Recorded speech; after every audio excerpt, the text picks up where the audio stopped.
Hello everyone, आज है 10 मार्च और इस वीडियो में आरओ एआरओ एग्जाम के लिए प्रीलिम्स एग्जाम के लिए करंट अफेयर्स के बारे में बात करने वाला हूं। काफी कैंडिडेट्स पूछ रहे थे करंट अफेयर्स के बारे में कि एक तो कितने महीने का तैयार करना है, किस सोर्स से तैयार कर सकते हैं, और भी कुछ कुछ बेसिक क्वेश्चंस थे, तो उन सभी चीजों के बारे में बात करने वाला हूं। देखिए, जो करंट अफेयर्स का सेक्शन है वो मोस्ट इंपॉर्टेंट होता है जितने भी सब्जेक्ट्स हैं उनमें से। ऐसा नहीं है कि आप पूरे टाइम अपनी जो प्रिपरेशन कर रहे हैं उसमें आप सारा टाइम अपने दिन का करंट अफेयर्स को देंगे, लेकिन आपको एक सिग्निफिकेंट टाइम करंट अफेयर्स को देना होता है। एक बहुत बड़ा रीजन ये भी है कि अगर कोई कैंडिडेट है वो 4 साल से तैयारी कर रहा है, वो बैठ रहा है एग्जाम में, और एक बच्चा है जिसका पहला अटेम्प्ट है, तो अगर एग्जामिनर सिर्फ और सिर्फ स्टैटिक के क्वेश्चन डाल देगा, करंट के क्वेश्चन नहीं डालेगा, तो जो इंसान ऑब्वियसली पहले से तैयारी कर रहा है 3-4 साल से 5 साल से, उनको थोड़ा एक एडिशनल एडवांटेज रहता ही रहता है। मतलब भाई वो चीज़ वो 10 बार पढ़ चुके हैं, 5 बार पढ़ चुके हैं, मतलब समझ रहे हो आप। तो इस वजह से कहीं ना कहीं पेपर को डायनेमिक बनाने के लिए उसका जो पैटर्न है उसको थोड़ा सा उसको वेरी किया जाता है, डिफरेंट उसमें चीज़ें डाली जाती हैं, करंट अफेयर्स डाला जाता है, सो दैट आपको जो देश विदेश में आपकी चीज़ें चल रही हैं, नेशनली इंटरनेशनली चीज़ें हो रही हैं, उनके बारे में आपको पता हो, आप जागरूक हो, आपको अवेयरनेस हो। और कहीं ना कहीं जब आपका पहला अटेम्प्ट है, दूसरा अटेम्प्ट है, तो आपके लिए और जो बच्चा 4 साल से तैयारी कर रहा है, जो 4 साल से एग्जाम दे रहा है, उसके लिए एक जो लेवल है वो बराबर का आ जाए, सेम अपॉर्चुनिटीज मिले, सेम चीजें मिले, जो टफनेस लेवल है वो दोनों के लिए सेम रहे। क्योंकि अगर करंट अफेयर्स नया पूछा जाएगा एग्जाम में, तो भले ही बच्चा 4 साल से तैयारी कर रहा हो, उसको स्टैटिक का पोर्शन रटा हुआ हो, उसको काफी चीजें आती हो, लेकिन करंट अफेयर्स तो उसे पढ़ना ही पड़ेगा। इसलिए आपने देखा भी होगा कि काफी कैंडिडेट्स ऐसे भी हैं जिनका स्टैटिक पोर्शन बहुत अच्छा तैयार है, वो जॉब में है या अच्छी जगह कहीं एक पोस्ट पे काम कर रहे हैं, बट उसके बाद भी अगर वो करंट अफेयर्स को अच्छा नहीं कर पाते हैं और उनका वो सेक्शन गलत हो जाता है, या उसमें उनकी जो क्वेश्चंस के सही होने का रेशियो है वो अगर गड़बड़ रहता है, एक्यूरेसी नहीं होती है, तो कहीं ना कहीं उनका प्री रुक जाता है। तो वो यही रीजन होता है कि सपोज अगर 25 क्वेश्चन आए और 25 में से उन्होंने करंट अफेयर्स बात के दिनों में पढ़ नहीं पाया, उनकी इलेक्शन में ड्यूटी लगी थी कहीं और वो बिजी थे, अब उन्होंने लास्ट का जो 1 महीना था उसमें करंट अफेयर्स बिल्कुल पढ़ा नहीं, पहले थोड़ा बहुत पढ़ा था, वो काम नहीं आया, जो चीजें पढ़ी थी उनमें कंफ्यूजन हो गया, अल्टीमेटली उनके 25 में से 20 क्वेश्चन गलत हो गए, एक दो सही हो गए या एक दो अटेम्प्ट नहीं किए, पता लगा कि उनका 2-4 नंबर से 4 नंबर से रह गया, 5 नंबर से रह गया, स्टार्टिंग उनका जबकि अच्छा था। तो एक ये बहुत बड़ी चीज होती है। करंट अफेयर्स को अगर आप ध्यान दोगे तो इसका जो क्वेश्चंस का वेटेज है वो बहुत ज्यादा होता है। आरओ एआरओ की टिपिकली अगर यहाँ पर बात करें, क्योंकि ये वीडियो आरओ एआरओ डेडिकेटेड है, तो आपके 20 से 25 क्वेश्चंस के बीच में हर साल आते हैं, और कोई बड़ी बात नहीं है कि अगर इससे 28 से 30 क्वेश्चंस भी आ जाएं ओवरऑल मिला करके करंट अफेयर्स से, उसमें इकोनॉमी का करंट अफेयर्स भी आ जाता है, यूपी का करंट अफेयर्स भी आ जाता है, और हो सकता है कि 18 या 20 क्वेश्चंस ही आए या 20 से कम ही है। तैयार आपको करना पड़ेगा, इसमें आप कुछ रिस्क नहीं ले सकते। मेन चीज ये है, अगर आप आरओ एआरओ का 2024 का जो पेपर हुआ था, जो पेपर लीक हो गया था, उसकी अगर आप बात करो, उसका पेपर पैटर्न एनालाइज करो, या फिर अगर आप यूपीपीएससी 2024 का प्रीलिम्स का पेपर एनालाइज करो जो कि 22 दिसंबर को हुआ था, तो उसमें आप देखोगे कि जो करंट अफेयर्स है वो अब वन लाइनर नहीं रहा है। पहले क्या होता था कि वन लाइनर इधर पिछले 3-4 सालों से अगर आप देखोगे, बेसिकली 2019 से 2024 तक का, इवन अगर आप 23 तक का अगर आप देखोगे, तो इन 4-5 सालों में आपको जो पेपर पैटर्न देखने को मिलता है करंट अफेयर्स का, उसमें क्वेश्चन वन लाइनर थे और रिपीटेड थीम पर चीजें आ रही थी। तो उससे क्या होता है कि करंट अफेयर्स भले ही टफ क्यों ना हो, कितना भी डायनेमिक क्यों ना हो, लेकिन जब पता है कि यही यही सारी चीजें पूछी जाएंगी, बच्चा उनको पढ़कर जाता था और उसकी एक्यूरेसी अच्छी होती थी और इजीली इंसान कर ले जाता था, और इसी वजह से प्रीलिम्स को निकालने में हेल्प भी मिलती थी, क्योंकि क्वेश्चन ज्यादा आते हैं। यूपीपीएससी में 40 से 45 क्वेश्चन के बीच में आते हैं। अगर आपने 80-90% एक्यूरेसी बना ली तो मतलब आपका 1/3 काम तो हो ही गया। और आरओ में भी आपके 20 से 25 क्वेश्चन के बीच में आ रहे हैं, तो वो भी एक बहुत अच्छा नंबर है, क्योंकि जीएस में 80 नंबर बनाना भी एक बहुत बड़ी बात होती है और बहुत अच्छी बात होती है। तो कहीं ना कहीं अगर आपने 15 क्वेश्चन भी सही कर लिए करंट अफेयर्स में, तो वो बहुत मैटर करता है। और लिमिटेड चीजें होती हैं, वैसे तो बहुत सारी चीजें हैं, लेकिन जो इंपॉर्टेंट चीजें पूछी जा रही हैं उनको अगर आपने पकड़ रखा है कि भाई ये पूछा जा रहा है, उनको पढ़ लिया, तो वो चीजें लिमिटेड हो गई ना, आप फिर 1000 पन्ने तो पढ़ नहीं रहे। तो इस वजह से करंट अफेयर्स का वेटेज बहुत ज्यादा होता है। यूपीपी से 2024 का जो पेपर था प्रीलिम्स का, जो 22 दिसंबर को हुआ, उसमें अगर आप देखोगे तो करंट अफेयर्स के जो क्वेश्चन थे वो वन लाइनर ना होकर के इन डेप्थ आपसे चीजें पूछी गई थी, और ज्यादा क्वेश्चन जो हैं वो स्टेटमेंट की फॉर्म में थे। यानी कि आपसे जो थोड़ा सा कॉन्सेप्चुअल क्लैरिटी है वो मांगी जा रही है, आपसे इन डेप्थ पढ़ाई की मांग की जा रही है, और फैक्ट्स तो आपसे पूछे ही जा रहे हैं, मतलब वो तो आपको याद करना ही करना है। जो इंपॉर्टेंट डेट्स हैं या ईयर्स हैं, किसी में अगर कहीं पर कोई परसेंटेज दिया हुआ है, एफडीआई रेट है, 3-4 सालों में पैटर्न कैसा रहा है, अनएम्प्लॉयमेंट का पैटर्न कैसा रहा है, या फिर पॉवर्टी का रेट कम हुआ है 4-5 सालों में या ज़्यादा हुआ है, कोई अगर स्कीम है तो उसमें कितने पैसे अलॉट किए गए हैं, बजट इकोनॉमी सर्वे की कुछ कुछ चीज़ें हैं, या रेट है कोई, तो ये सारी चीज़ें जो है आपसे, ये तो आपको याद करनी ही करनी है, साथ में आपको इन डेप्थ चीज़ों का ज्ञान होना चाहिए। तो करंट अफेयर्स टफ हो गया। अब आपको मेन चीज़ ये आती है कि जब यहाँ से अप्रोच क्या होनी चाहिए। देखो, जो करंट अफेयर्स पढ़ने की अप्रोच है आरओ एआरओ के लिए, अब आपको थोड़ा सा डिटेल में चीज़ों को पढ़ना पड़ेगा। आपको सिर्फ फैक्ट नहीं रटने हैं। ये नहीं करना है कि कोई भी टॉपिक है तो बस आपने उसमें से डेटा देख लिया कि अच्छा इसमें क्या फैक्ट दिया है, क्या दिया है, और बस आप आगे बढ़ गए। आपको उस टॉपिक को समझना है, उस चीज़ को समझना है। जैसे अगर मान लीजिए टाइगर सेंसस रिपोर्ट है, तो टाइगर सेंसस रिपोर्ट में सिर्फ ये नहीं देखना है कि कितने टाइगर है इंडिया में करंट में, या फॉरेस्ट सर्वे रिपोर्ट जो है, फॉरेस्ट रिपोर्ट है जो 2023 वाली, वो नई वाली आ चुकी है बेसिकली। सो उसमें आपको सिर्फ ये नहीं देखना है कि किस स्टेट में कितने परसेंट हुआ, क्या हुआ। आपको समझ में आना चाहिए कि कितने टाइप के फॉरेस्ट होते हैं, कहाँ पर लेवल कम हुआ है, कहाँ पर जो ग्रीन कवर है वो कम हुआ है, कहाँ पर ज़्यादा हुआ है, कहाँ पर चीज़ें अभी भी स्टेबल हो रखी हैं, कहाँ पर एकदम से जो ग्रोथ है वो वन फॉरेस्ट की कम हुई है, कितने टाइप के फॉरेस्ट कहाँ पर कैसे क्या। तो ये सब आपको इन डेप्थ थोड़ा सा पता होना चाहिए, उससे भी क्वेश्चन बन सकता है। तो ये अब रिक्वायरमेंट है। अगर आपने इस अप्रोच पर काम नहीं किया, अगर आपने डिटेल में टॉपिक को पढ़ना शुरू नहीं किया, तो क्वेश्चन फिर से वैसे आएंगे और आप कहीं ना कहीं फैक्ट सिर्फ लेकर के रहेंगे, और आप हार्डली 30% क्वेश्चन कर पाएंगे 100% में से, करंट अफेयर्स के सेक्शन में से, जो कि आपका भला नहीं करेगा। दूसरी बात आती है सोर्स की। देखो सोर्स में इतना ज़्यादा लोड लेना नहीं है।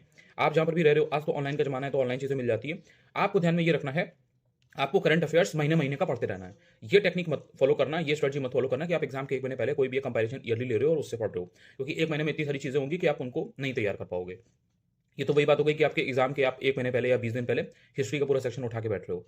करंट अफेयर्स एक सब्जेक्ट की तरह ही है, वो कोई ऐसा नहीं है कि वो कोई एक अलग से चीज़ है। तो आपको प्रॉपर उसको इज़्ज़त देनी पड़ेगी, उसको उसका जो ड्यू वेटेज है वो देना पड़ेगा। तो आपको पहले से हर महीने का करंट अफेयर्स पढ़ना है। एक कोई मैगज़ीन आप फॉलो कर सकते हैं हर महीने की, वो आप हर महीने की उसको पढ़िए, रिवाइज़ करिए। एग्जाम के पहले 1 महीने पहले कंपाइलेशन जो ईयरली आता है उसको ले लीजिए, तो आपको उसमें से 80-90% चीज़ें आती होंगी।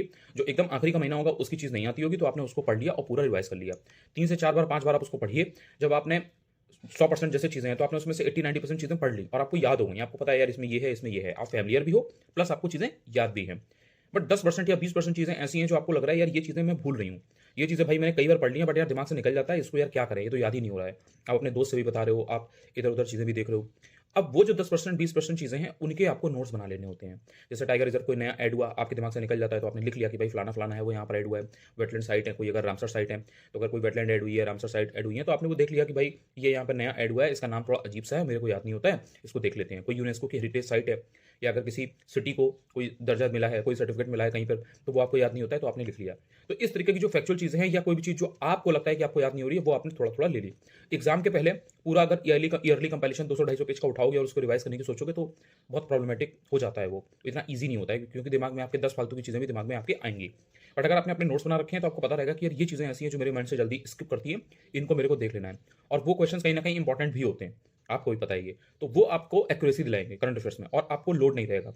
और करंट अफेयर्स अगर आपने पहले से तैयार कर रखा है और आपने इस तरह से थोड़ा बहुत शॉर्ट नोट्स बना रखे हैं, बना लेते हो अगर आप और बार-बार रिवाइज़ करते रहते हो उनको, तो एग्ज़ाम के पहले जो स्टैटिक के टॉपिक्स हैं, स्पेशली जो हाई यील्ड सब्जेक्ट्स हैं, जैसे पॉलिटी है, एनवायरनमेंट है, इनके क्वेश्चंस बहुत शॉर्ट-शॉर्ट होते हैं। इसमें एक एम्बेड है, एक दायरा है, जिसमें से चीज़ें पूछी जाती हैं। उनको आप पढ़ के गए हो तो आपको चीज़ें मिलेंगी।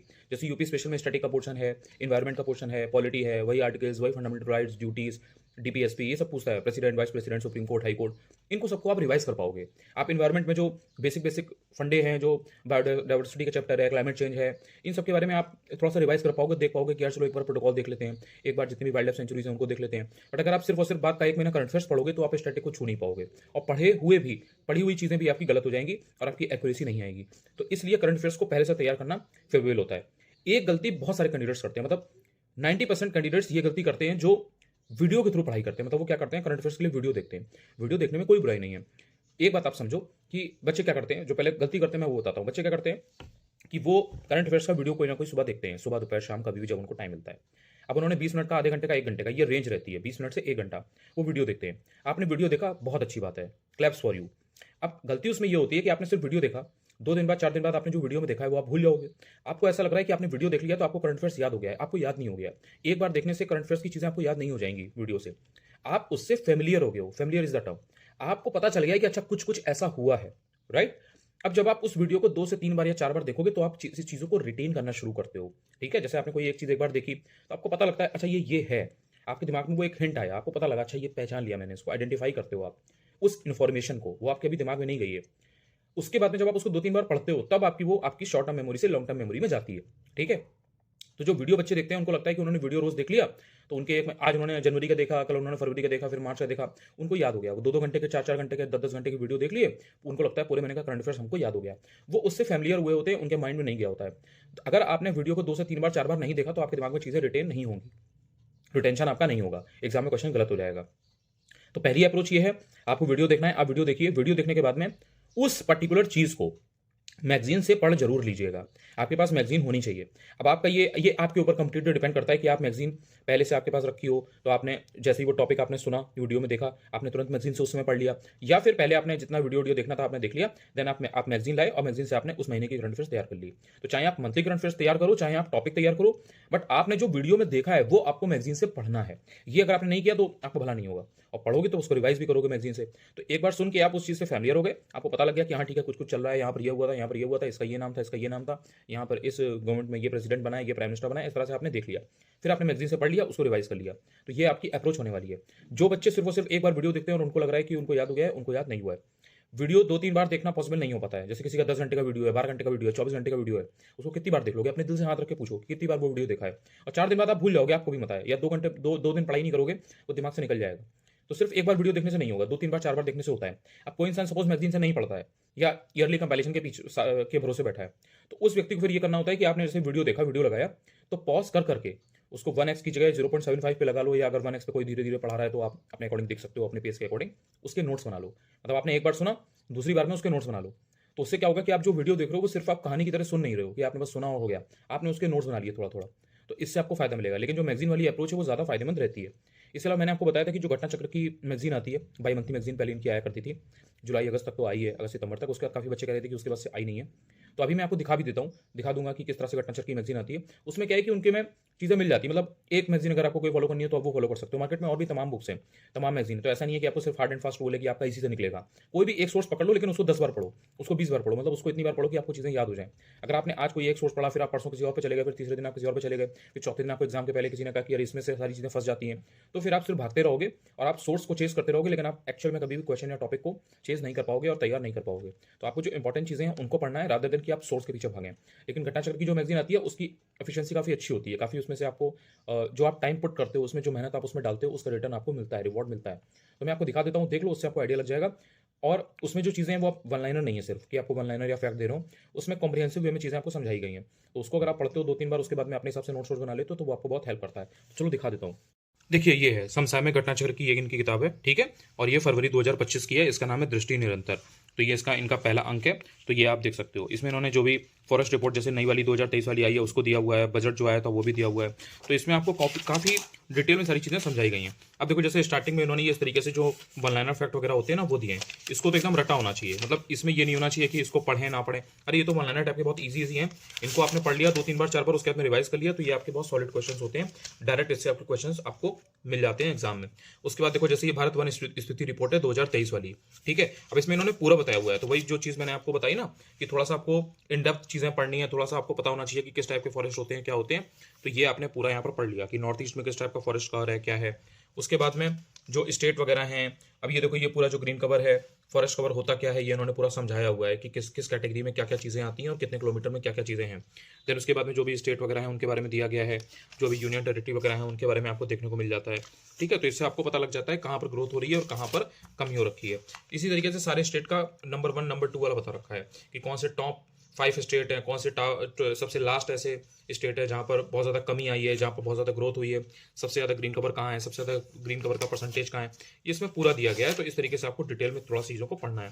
उसके बाद में जैसे ये है कि तमिलनाडु में जो आयरन एज है उसकी जो शुरुआत हुई थी, तो उसकी पुष्टि की गई है, कन्फर्मेशन हुआ है। या जैसे ये सोनमर्ग सुरंग है, सोनमर्ग टनल जो है, तो इसके बारे में आपको इन डेप्थ जितने भी फैक्ट हैं या जो भी चीज़ें चल रही हैं वो पता लग जाता है। अब जैसे Ken Betwa link river link project है, नेशनल प्रोजेक्ट है, तो ये क्या है ये आपको समझ में आना चाहिए। सिर्फ आपको ये नहीं देखना है कि भैया किन के बीच में हो रहा है, कितने किलोमीटर का एरिया जो है वो केन के उसमें आता है, कितने का बेतवा में आता है, आपको पूरा समझ में आना चाहिए।